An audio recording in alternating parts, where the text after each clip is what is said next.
How do you go from hundreds of bone fragments to 47 skeleton bones to a missing link that supposedly lived 3 million years ago named Lucy? Lucy fills the pages of our public school textbooks, standing out as the leading icon for human evolution. But is Lucy really a missing link to humans, or is she just an extinct 3.5-foot ape? Stick around to find out. In 1974, Donald Johanson found a small elbow bone in the Ethiopian desert. Looking around, he found several other bones that looked like they could be from the same creature. He later returned to uncover hundreds of bone fragments scattered along a hillside. Later, his team pieced together the hundreds of fragments into 47 skeletal bones. They believed that the creature was an adult female that weighed 55 pounds and stood 3.5 feet tall, not anywhere close to a human. But after gluing these hundreds of bone pieces into 47 parts and creating models of what they think the creature looked like, evolutionists came up with some surprisingly human-like creatures. Wow, how do you go from this to these? And they didn't even find any hands or feet with Lucy, and they certainly didn't find any eye whites, a feature that only humans have and not apes. I wonder if they did this to make her look more human-like. In school textbooks across the country, Lucy is represented as a clear ape-to-human transition, walking upright, holding babies, and gazing intelligently as she walks. This teaching sows seeds of doubts in the minds of Christian students, leading them to believe that the biblical creation account is based on far-fetched fantasies. But is this really true? Is Lucy really our early human ancestor? Well, let's take a look at the evidence from head to toe. Starting with Lucy's skull, we really don't have much to go on. As leading paleontologist Dr. Leakey said, Lucy's skull was so incomplete that most of it was imagination made of plaster of Paris, thus making it impossible to draw any firm conclusion about what species she belonged to. When Lucy's actual skull bones are put together and the empty parts are filled in with what they imagine her skull looked like, she looks surprisingly similar to a modern bonobo. While we only have a few broken skull bones from Lucy, other skulls of Lucy's kind show that their spines entered into their skulls at an angle, just about like chimps, showing that she likely walked on all fours and not on two legs like humans. Next, we have the inner ears. Dr. Spoor, professor of evolutionary anthropology, has extensively studied the inner ears of various apes and humans. After studying Australopithecines, he revealed that the balancing system in their ears were the same as modern apes, enabling them to live in trees. Next, we have this vertebrae that was believed to be part of Lucy for over 40 years. Recently, scientists learned that it was actually from an extinct relative of the baboon. When Johanson first discovered Lucy's pelvis, he reported it was badly crushed with distortion and cracking. His team believed that it had been broken apart and then fused together during later fossilization, which caused it to be in an anatomically impossible position and to flare out like a chimp's pelvis. Their solution to this? Use a buzzsaw to cut it apart and piece it back together. After this pelvis reconstruction, they noted, it was a tricky job, but after taking out the kink of the pelvis, it all fit together perfectly, like a three-dimensional jigsaw puzzle. As a result, the angle of the hip looks nothing like a chimp's, but a lot like ours. Even evolutionists in the famous Human Evolution Journal have problems with this reconstruction, stating, "We think that the reconstruction overestimates the width of this pelvis area, creating a very human-like sacral plane." Since 1995, evolutionists have been battling out Lucy's gender, with some even suggesting that male names like Brucey or Lucifer would better fit the fossil. Now we have Lucy's wrists. When looking at a cast of Lucy's bones, experts at George Washington University revealed that her wrist was stiff like a chimpanzee's.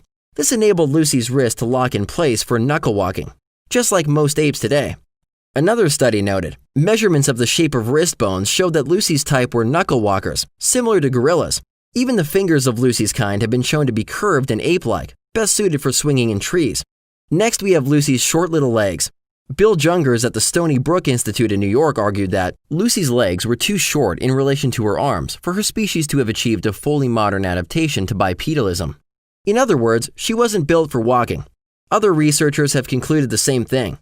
While a knee joint was not even found with Lucy, a different knee that was found 1 year earlier had been used to try to prove that Lucy walked upright.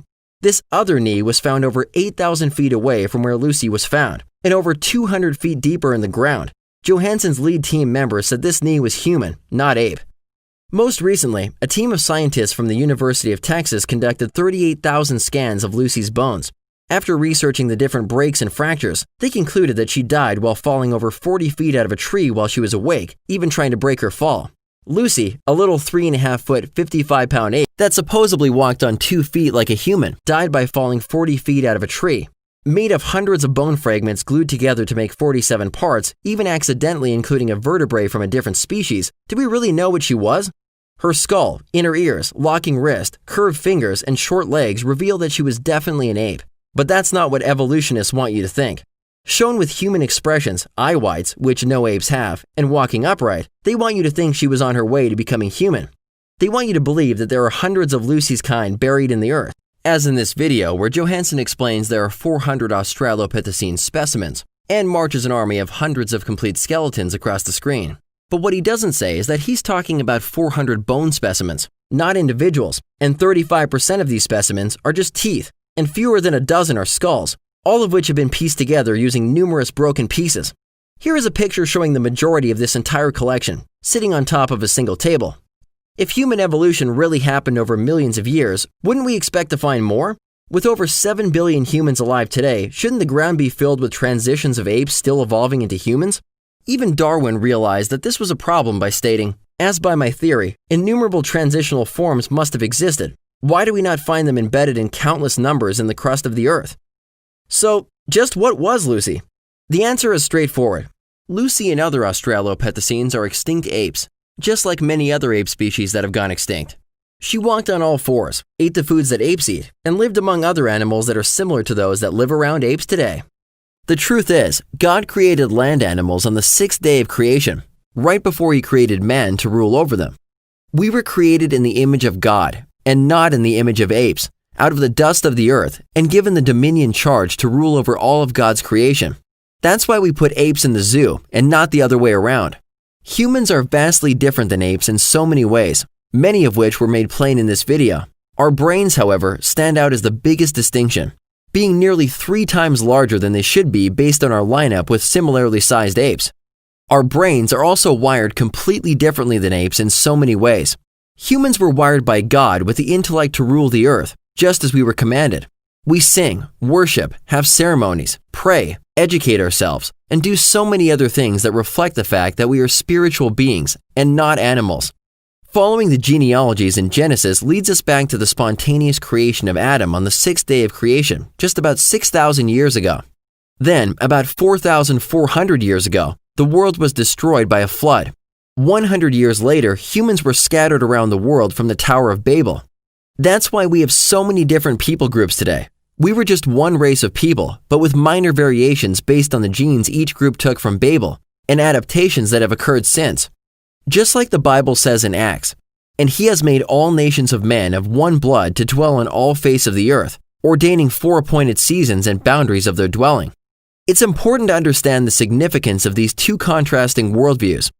Public schools teach students that they evolved from apes, and when they act like it, we hold them accountable like spiritual beings with a conscience and morality. Such a contradiction. The biblical account makes much more sense, that we are a special creation of God, created in His image to rule over the earth and to know and love God and our fellow man. Kind of makes you think, doesn't it? See more on this topic and others at debunkevolution.com.